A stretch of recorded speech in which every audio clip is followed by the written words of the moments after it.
parole.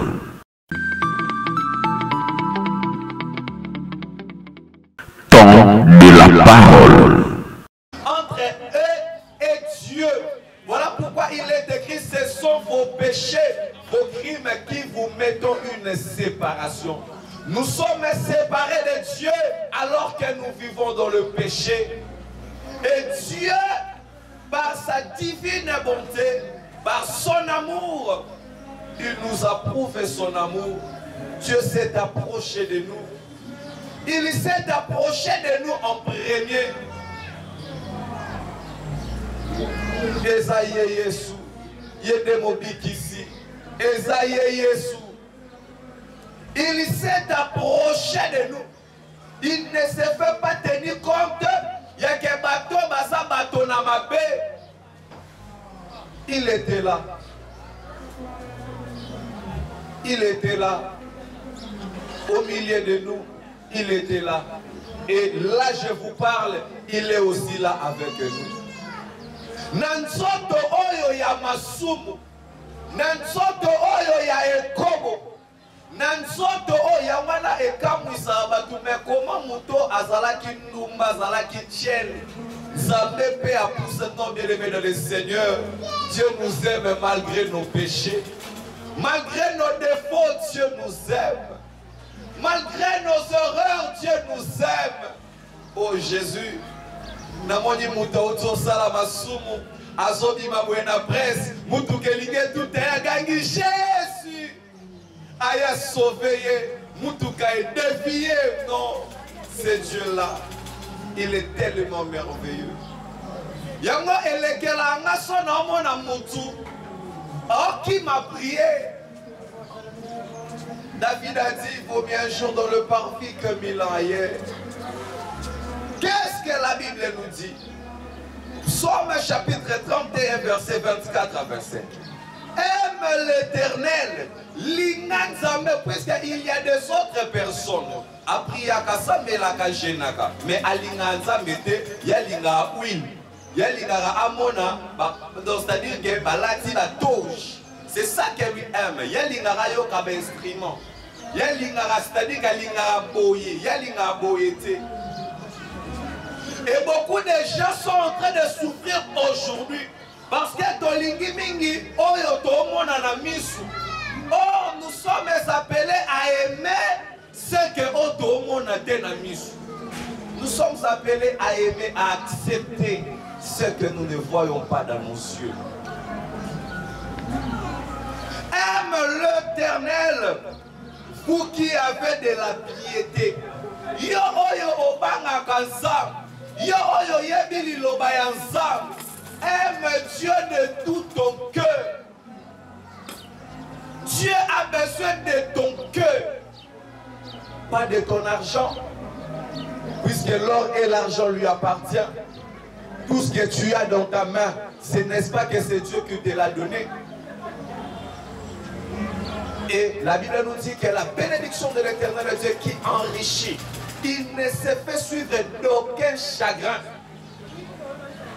Regarde-moi celui-là qui a l'argent mais qui a beaucoup de chagrin. Mais pose-toi des questions. Et cet chagrin-là, ça vient d'où? Où as-tu pris ton argent? Quelle est la source de tes revenus? Quelle est la source de ta famille, de ta vie? La source. Aime l'Éternel, vous qui avez de la piété. L'Éternel garde le fidèle. On ne dit pas que l'Éternel garde les impudiques. On ne dit pas que l'Éternel garde les hommes péchés. Non, mais il garde ceux qui le craignent. C'est-à-dire que si tu ne crains pas Dieu, tu peux espérer la protection de Zambété. Alléluia. Et il punit sévèrement les orgueilleux. Fortifiez-vous que votre cœur s'affermit, vous tous qui espèrent en l'Éternel. Heureux l'homme qui espère en l'Éternel. Puisque ta confiance, c'est Dieu, c'est Jésus. Bien-aimé, la solution viendra toujours dans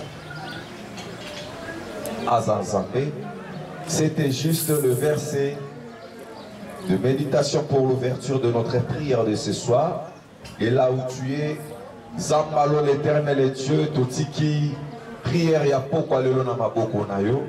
Nous allons conduire, diriger, orienter par la puissance de Saint-Esprit. Le Dieu suprême, Seigneur, toye awa pona koluka intérêt ya mbongo te, koluka bozwi ya mokili te, koluka visibilité pe ya batu te, mais Nzambe toyende komilakisa na kati na présence na yo, toyende kokumba mela yo. Si nous sommes là, Seigneur, c'est parce que nous avons de l'amour envers toi. Seigneur, nous t'aimons de tous nos cœurs. Voilà pourquoi nous avons tout laissé. Nous avons tout abandonné pour être là ce soir et t'adorer. Le Dieu de miracle. La Bible me dit, tu es le rémunérateur de ceux qui te cherchent. Oh Jésus, nous sommes là. Au nom de Jésus, Amen. Vous pouvez faire les actes. Temps de la parole. Moi, je lui ai dit parce qu'on dégageait forte puissance, il y a un demandé, et il s'est fait hier, rappelez-nous de tout ça qui a été prévu pour Naya, Naya quitté, et aujourd'hui aussi, je me suis encore réveillée, santé du soutien. Et c'est par là que j'ai compris que c'est bien pour les habitants. Ce n'est pas facile. C'est le moment de ténèbres et d'égalité. Tout le monde a deux fois chaise vidéo, tout l'eau, qui est pas basé. Non, on a dit 2 ou 3 personnes qui sont réunies à mon nom, je suis là. Dans la présence de Dieu est là. Prière na yo, prière na ga, de combattre monde amour. De police ba plan na bango nyonso na obasalaka. Ya ozomo na ba combat oyo tozozwa, ba combat oyo sont compliqués. Ceux qui m'attendent quand je passe ici, dans un campé pour aimer la santé, et doit m'a dérangé. Mais comme c'est le travail du Père, on doit toujours le respecter. On doit aussi là prouver que nous sommes les enfants de Dieu. Tout ça, nous n'a pas monté, mais tout ça, nous ça notre thème, c'est mon pays et mon héritage. Mon pays et mon héritage, déjà nous voyons. C'est aussi la famille. Nous avons de familles que nous héritons de choses qui ne sont pas héritées, qui ne sont pas à nos destinées. De hériter ma cameau, l'objet est détruit au fin et détruit les générations. Je me rappelle dans la Bible, on dit qu'à la bénédiction qui n'arrive jusqu'à la 4e génération, ici la malédiction. Je vois comme on dit que mon nom a comportement n'est ma bé, mon nom est qui ma bé. Ça c'est dit. Parce que maman a aidé ça que maman a mané pour Iba. Et comme moi on a payé à quoi pour Iba. Donc elle a hérité, ou il a hérité, ou il a maman. Papa n'a qui le lait domingue à son père, ça va tout dans le quartier. C'est sûr que moi, on a toujours ça va tout côté à hériter comportement, papa d'ailleurs. Maintenant, nous sommes les enfants de Dieu. On doit hériter de bonnes choses. On doit hériter ma cambo Nzambe à 5 pour nous avoir. Je vois, lorsque Dieu a dit à Abraham, le roi n'a pas posé. Et arrivant à Boka na vie, le père de la nation. Dieu lui a imposé dans Boka mon. Donc c'est là qu'il dit Dieu a vu là où il était, il a dit à Abraham à quoi avancer, à quoi progresser, il faut na longolé na Boka, on a na meme na Boka. C'est comme dans nos familles, il y a de malédictions. Et il y a des choses qui nous compliquent. Il y a des choses qui ont hérité la famille d'Abisso.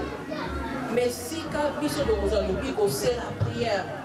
Ici, quand on a délivrance, c'est la prière. Oui, tu peux hériter malédiction à la famille, célibat à la famille. Mais ce qui n'est pas examiné, il va changer. Je change. Lorsque Dieu a vu la vie sur la terre, la moni mokili nangai ezosumuka mokili nangai ezolela mokili nangai ezokufa. Dieu a dit nana borekile pour sauver les mokili. Qui peut sauver par ange Mouta Télémanie, même à 24 personnes, et lui-même Dieu s'est fait un homme, un fils, à la tinture un homme à époque. Et par là, nous sommes appelés les enfants de Dieu. Et nous sommes les héritiers du royaume de Dieu. Nous sommes les co-héritiers du ciel. Dieu n'a pas vu, parce que la famille, il a dit, moi je dois prendre la place de ces gens. Pour que toi tu hérites ces grâces-là, qu'est-ce que tu dois faire? C'est de prier et de croire à ces dieux. C'est très, très facile de croire en Dieu. On ne te demande pas d'aller faire ce qui va écrit, non, seulement maintenant. Avant, nous n'étions pas les enfants de Dieu.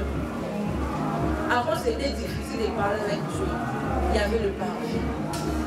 Il fallait monter à saint.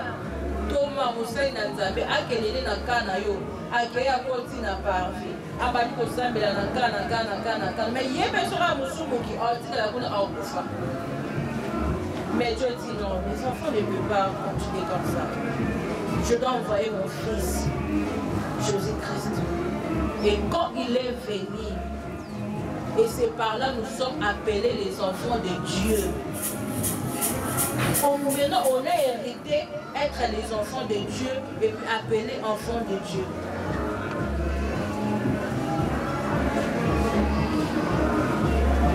Avant, nous ne dévotions pas dans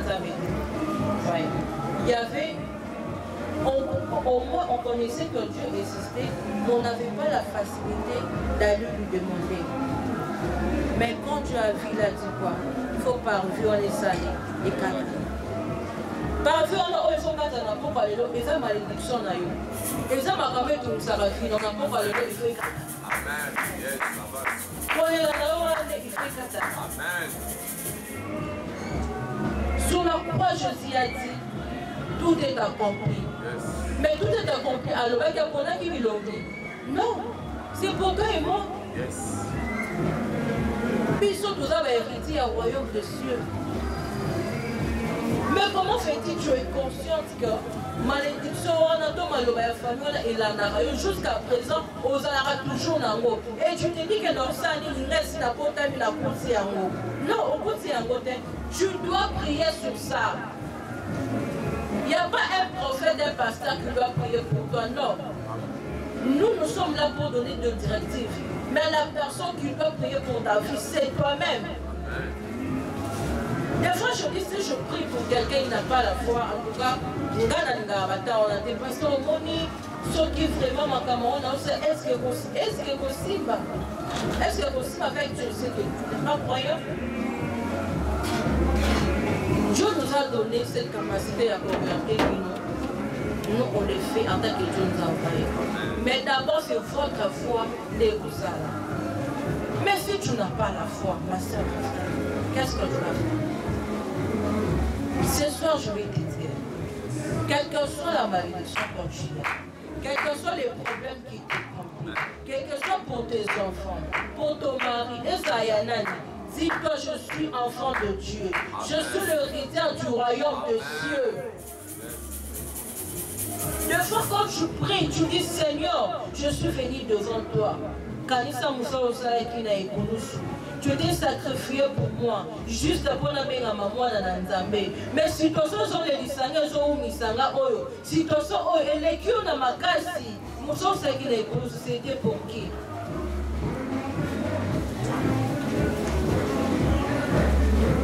Dieu n'était pas venu pour ça les aventures. Alors quand nous devons dire sur Somme 2, 16, 8, de 7 à 8. Somme 2. Ouais, chapitre 2.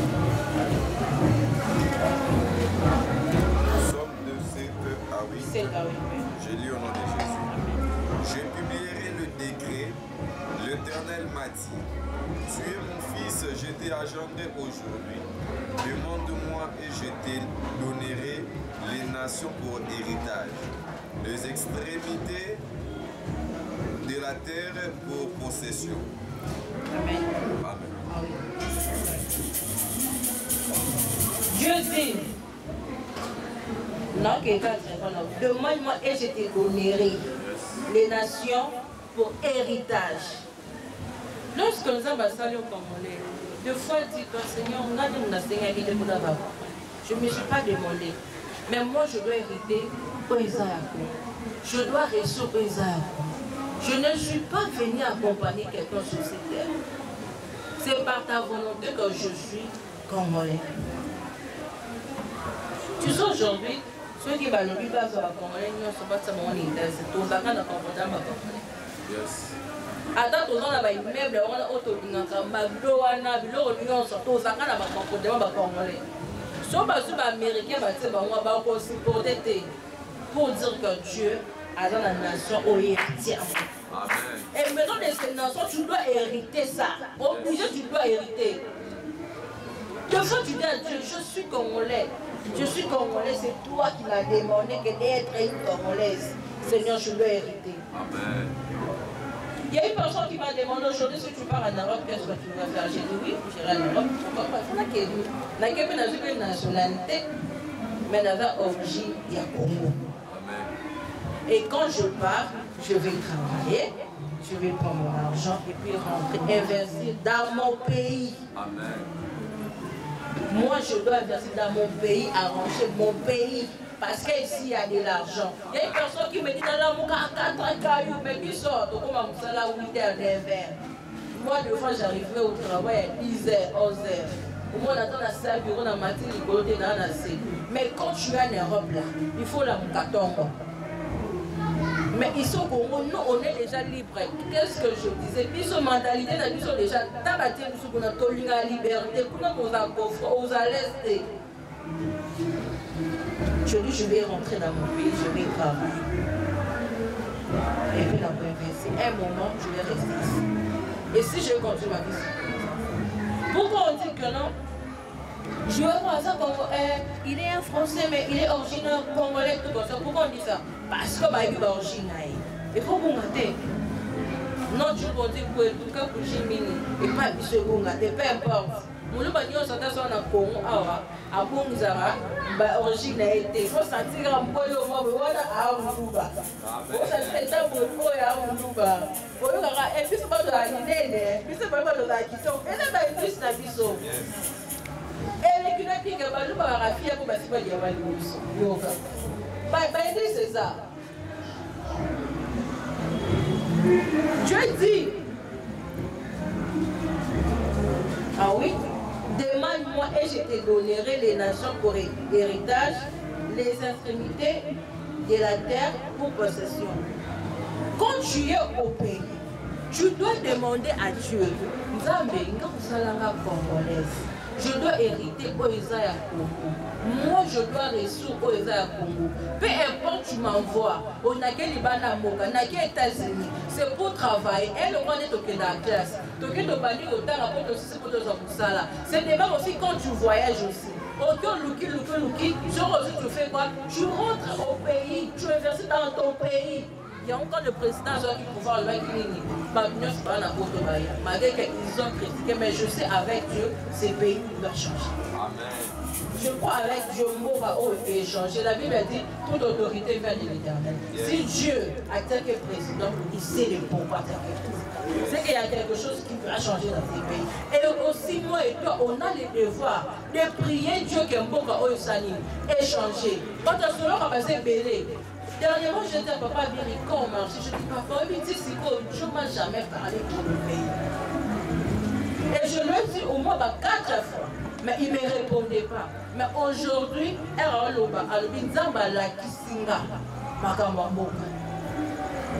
des fois, ça nous dérangeait. Nous sommes dans la mort, on dit, Seigneur, dans la mort, on dit souvent, c'est toi et moi. Pourquoi vous occupez ce président cherche? Oui, il doit les faire aussi. Mais qu'est-ce qu'on peut faire? C'est aussi notre. L'héritage que je parle, je ne m'arrête pas seulement dans le pays, je dois aussi parler sur nos familles. Il y a des malédictions, oh, puis surtout dans ma famille, et ça, puis surtout ça, innocent, mais de subir la conséquence et détruire ma génération, et bien ici, peut vous finir. Il y a mon père, cousin, il y a Bengi, il y a ici une fois, il y a son cousin. Après avoir perdu ma vie, papa mon père a perdu ses biens moins d'1 année.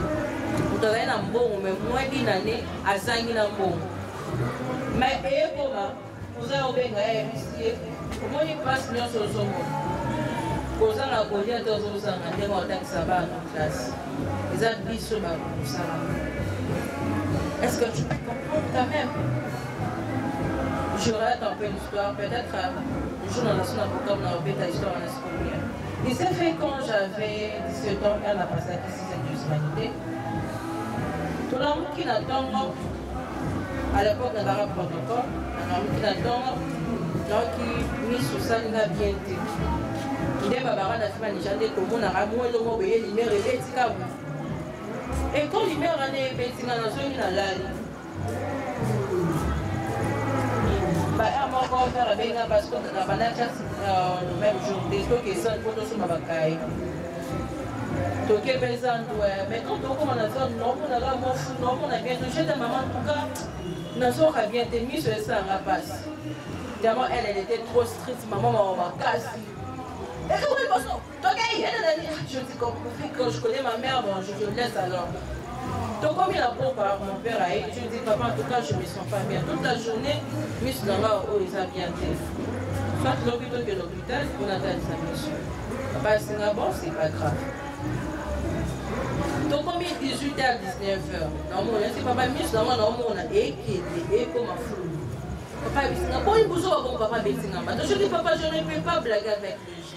Comment je peux te dire que non, je m'en aussi? Après, je te dis que dans ce monde, on a bien été, puis tu me frappes.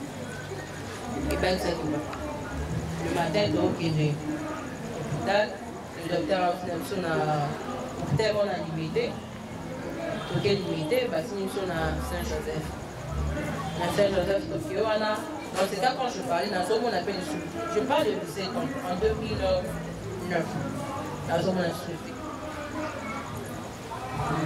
la Kéwana, la Saint-Joseph, il faut spécialiser à Zoya avant la France, à Zoya après 2 semaines, parce que vraiment, en tout cas, tout le monde est l'autre démissionné, ils sont normaux.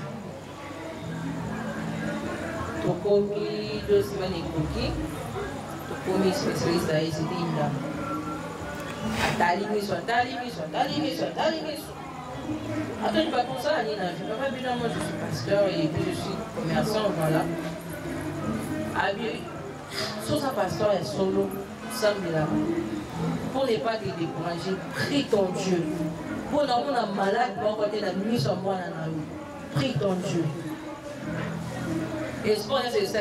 Et si les bisous, tout ça, il y en a pour comme il y a un combat. Combat existe, comme il y a un combat. On a vu sur la commune de Kinshasa avec mes papas. En tout cas, moi, on est dans mon acoli.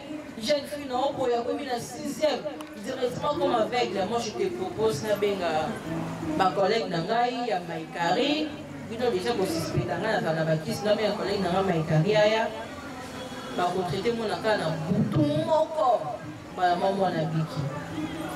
Pour sentir quand même que l'hôpital, que ton gars, c'est que j'avais recueilli de mon père. Il a dit, moi je prends en Jésus. Je ne peux pas croire à un homme. Ce sont des imitateurs.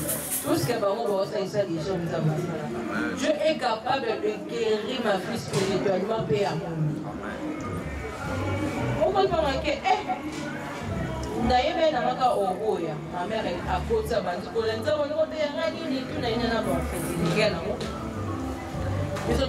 ma prière. Après 4 mois, on a prié, pour prier, tout le monde se mettait en tout prier. C'est bien mon histoire. Nathalie papa, Nathalie maman, Baromigo, Mickey. Nathalie maman, c'est mon opinion. Ah bien, Yaya, c'est quand on m'a dit, non, je te vois. Yaya, c'est quand on m'a dit ça. Je dis, sérieux, je vois. Elle dit, papa, comment est-ce qu'on a donc tous les moulins de bruit?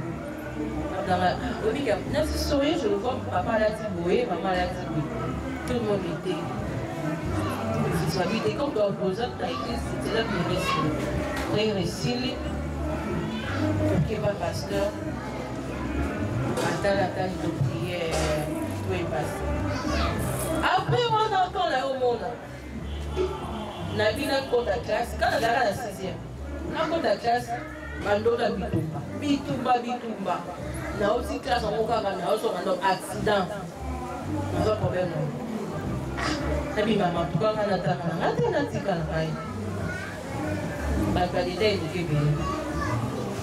après, quand je dis que les cousins de mon père est au Benga, alors il n'a pas boy. Puis sort de Balissi Bana. Mais puis notre monde a Olinga, moi on a Atanga. Et puis à lire Olinga, ils ont pour aller à l'université. En tout cas, ça là, bon, t'es beau, puis ce que tu as bon à l'Ibala. Mon père a dit, oh, mais moi j'avais de l'argent. Pourquoi vous signez un bon, t'es un appel à Bino? Oh, puis moi, on a la misère. Quand mon père a banana au quitté na banifam, mon papa exprès ça là qui a le vide. Papi tout le monde en monde, peut-être à Cam comme Bala. Dans un bon, il faut la sani, na bala, wana, nai, on va le bala dans un bon zone ça. Après, comme papa joue à ce moment on a banque, na victoire, bah soudainement on va gagner papa. Papa nous a papa na mutuka ba yiba embongo wana. Papa je papa lui peut-être Dieu ne voulait pas. Mais quand les cousins l'ont appelé, les cousins ont dit ça, biso bana biso bali, mais moi na yo azotanga et puis tout le monde na kena orotanga na université. Comment fais-tu aujourd'hui ça va pas na noka français to beni na téléphone, albaka na français tout. Mais on les a dit pour oh ya biso to maman no biso. Accident ça là, biso mon ça là. Moussa na yo to ko esa biso mon ça là. To lingaki okomati par terre. Mais papa lobi na nyos bosa ki bozo mon père mon côté na ndako na parce que je un Dieu que moi je crois. Je un Dieu que moi je crois et je un Dieu que moi je sers. Mes enfants, ils ont pas nos enfants dans la alliance. Parce que nous sommes les enfants, oh papa, nous appelons ça Mbekade pour moi. C'est pour ça aujourd'hui, tous hommes qui là, papa, aujourd'hui, nous sommes des servants de Dieu. Moi, au moins, j'ai hérité de mon père. Je le sens sacerdotal. Aujourd'hui, je sers Dieu. Mais regarde-toi dans ta vie. Au Taliban, au Taliban, au Mitali, tu t'es dit, qu'est-ce que moi j'ai hérité? Qu'est-ce que mes enfants sont hérités?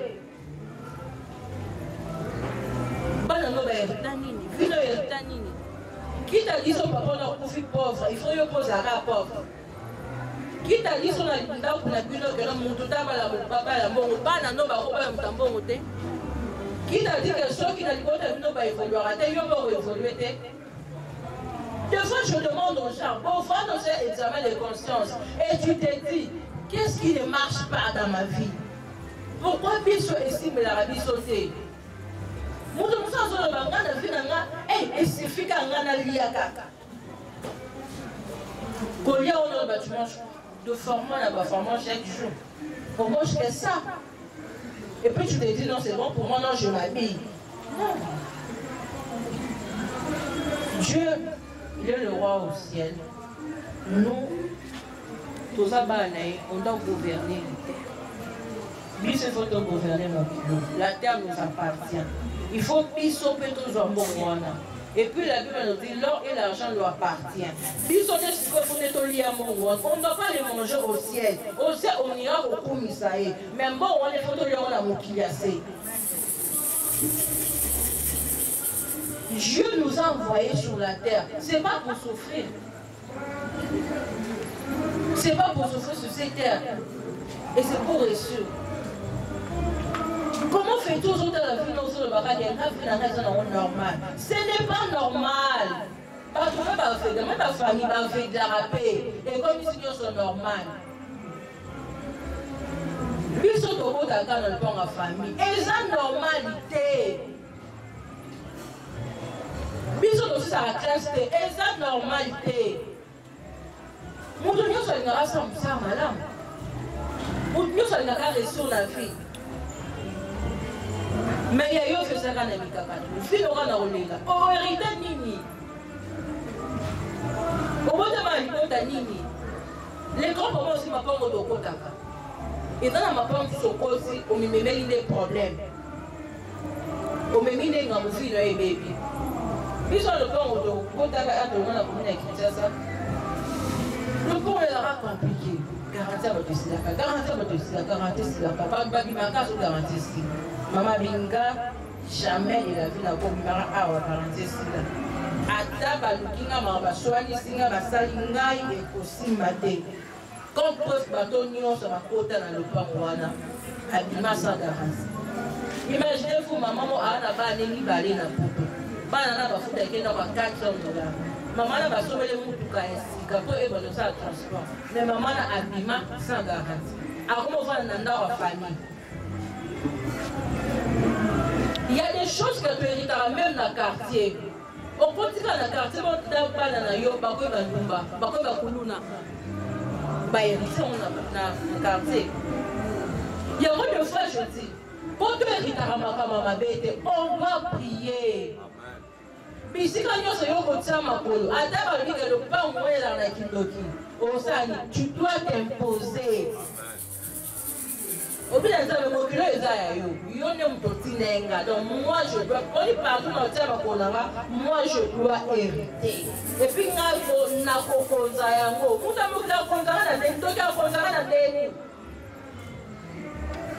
on a ce pouvoir.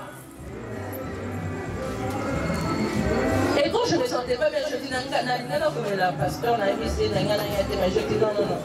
Ça c'est le thème. Le 1er juillet, mort avec un taille. Allez, quoi il sera. Même si je dois prêcher pour 20 minutes, je dois les faire, je dois être là.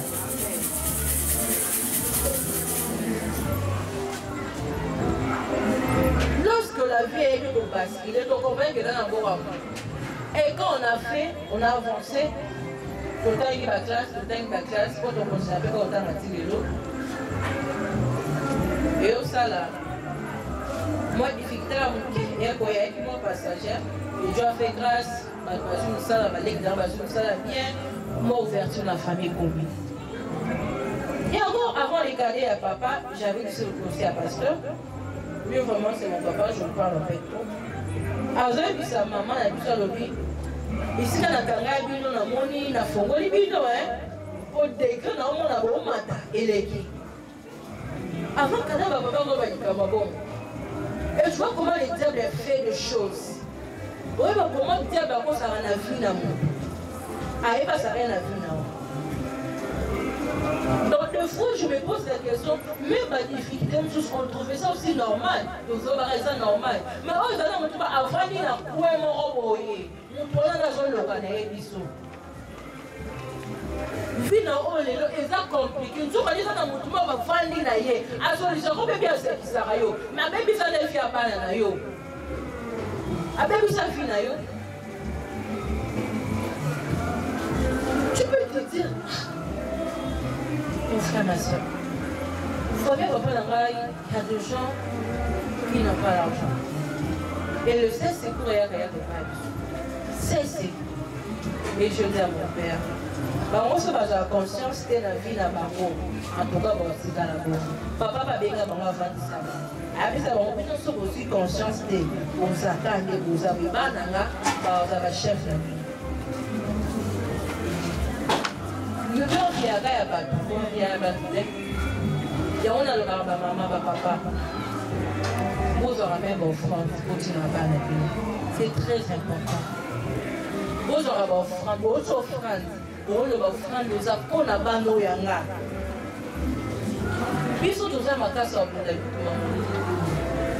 Mais biso tobunda na losambo elonga neza pesa. Mais bituma on est na ba offrande na ba sacrifice. Et je vous dis vrai parce que Dieu pour Aya a comme de tout héritier. Il y a royaume des choses. Qu'est-ce qu'il a fait? Il s'est sacrifié. Il s'est sacrifié. Il y a un malade dans le monde. Amisali Mouto, Aïda Mouto, Babeti et Bassete, humilié. Et la Bible dit, il n'avait ni beauté ni été encore attiré du sol. Non, sur le monde de l'Église, rien de ça qu'il avait. Mais Andimala de la Maya Soniwana, Popanangana Yo, mais non, mon yo aussi. Faut arrêter la vie. Qu'est-ce que tu peux faire? Bats-toi pour ta vie, bats-toi pour tes enfants.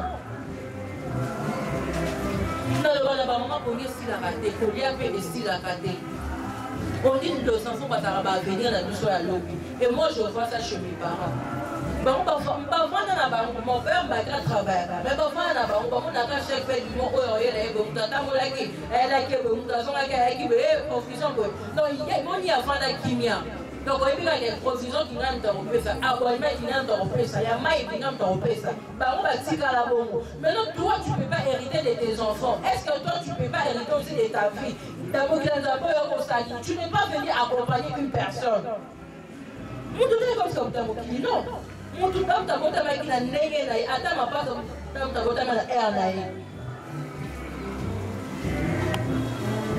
sacrifie-toi pour ta vie. Sacrifie-toi même pour tes enfants. Il te manque quoi? On a mis qui n'a pas 3 heures. On s'amélie pour la vie, pour la libala, pour la libota. Dis à Dieu, moi je crois en toi. Ngana eko ko sai ki musala ngoma ya Golgotha. Elega ki en fait. Mais musala na yo sala ki. Nzambe nana besoin et pesa solution na vie na mai. Abi mo singa na nyonso na opesi. Mais si vous yo ko singa te. Moni possession mo nyonso. Les gens na mabona, parce que Dieu nous a donné. Les hommes viennent pour nous aveugler. Oui, il y a besoin de plus que nous. La soude n'a pas de conséquences. Aïe, il déjà sur un film. C'est le marabi qui a respecté. Aïe, il a respecté à côté. Alors, pas pour le temps, après, on peut pas s'en prendre sous. Mais quand Dieu te donne, après ça, il y a un là. Et puis, je me pose la question, par exemple, on a un troisième, on va nous on veut qu'il ait du respect. Mais pour Dieu, on va regarder. Prière au sol là. Maman, là, pour lui. En tout cas, moi, je t'encourage, là, pour lui. Surtout après qu'elle vit et l'équipe. Je dis pour ma vie, je ne prie pas. Là. Il y a une soeur qui me dit, je ne prierai jamais pour le mariage. Je dis, félicitations ma soeur, c'est une bonne chose.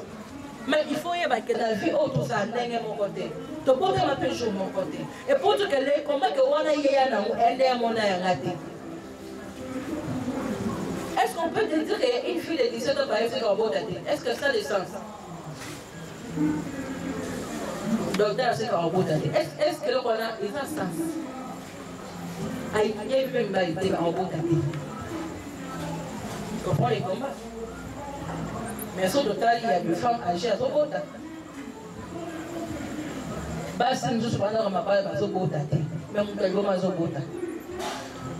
Je ne comprends. Quel tour est mon côté? Pour Ozoa, dans mon kilo, nous avons fait analyse à vie, qui je suis, dans sa botanique, n'a hérité ni.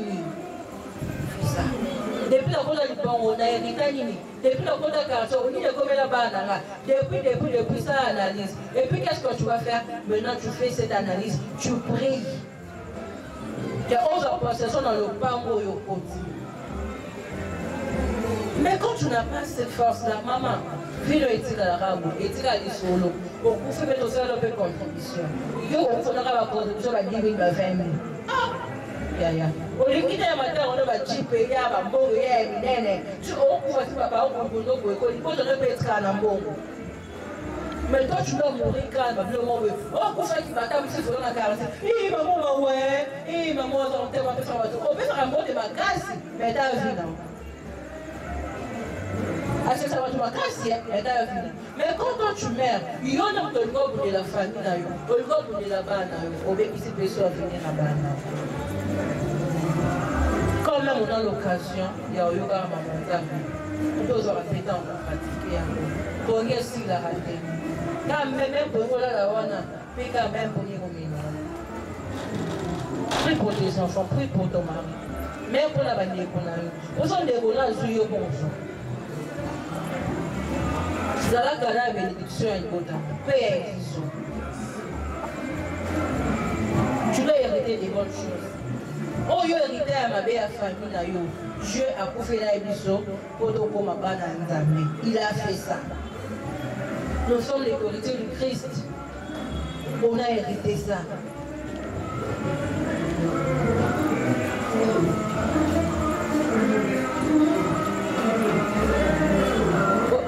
J'étais pour un bouquet.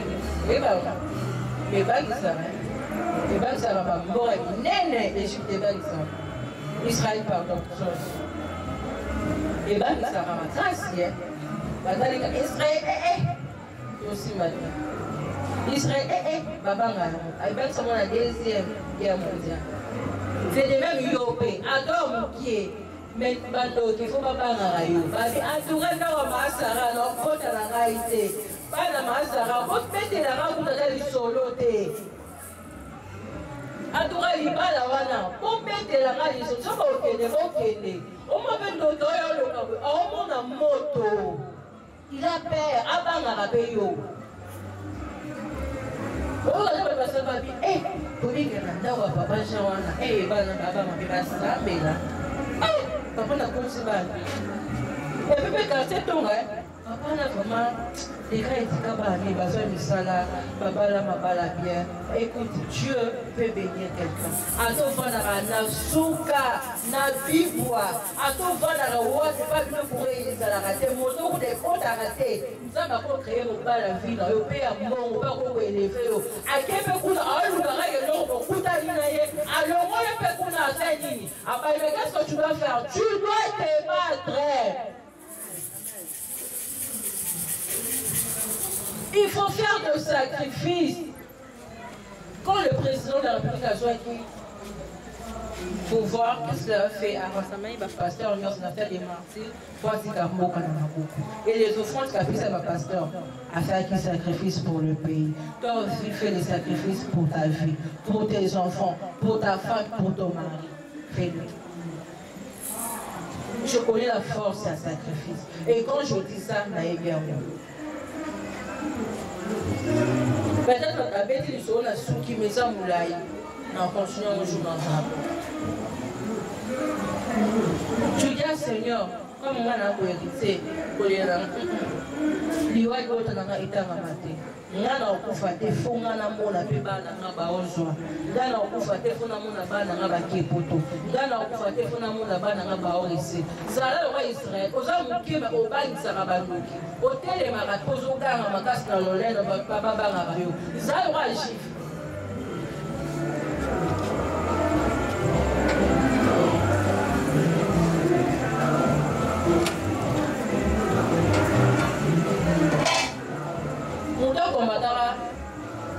Papa Israël a commenté mon makasi,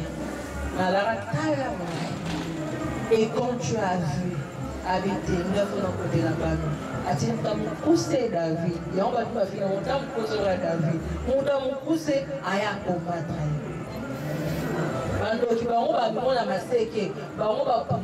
Mais quand toi tu viens faire des offrandes,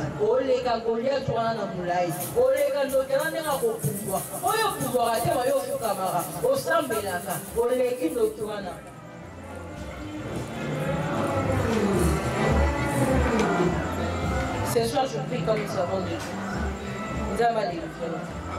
Nous avons construit prière un jour dans un c'est le vendredi ou le mercredi. Nous avons dit le frère final. Nous avons parlé. Nous avons la malédiction à famille. Alors on a malédiction à quartier. Alors on a lié oh yo yeba ma côté ça m'a dit nous avons yango. Tu peux être innocent, mais hériter la discussion et ma propre la vie de la Kala. Tellement ma discuter quand ma loba na ma loba. Alors dit que yo moi qui gagne, n'est pas la salive, pas na wana ba avancer té, pas na wana ba mona bola monter, pas na wana ba mona kaboete, ba papa on y a kufa batika ba étage. Comment et bon arrête tata. Est-ce qu'il y a besoin de bagnonas? Papa on y a batika ma pont révélé, yoga partage.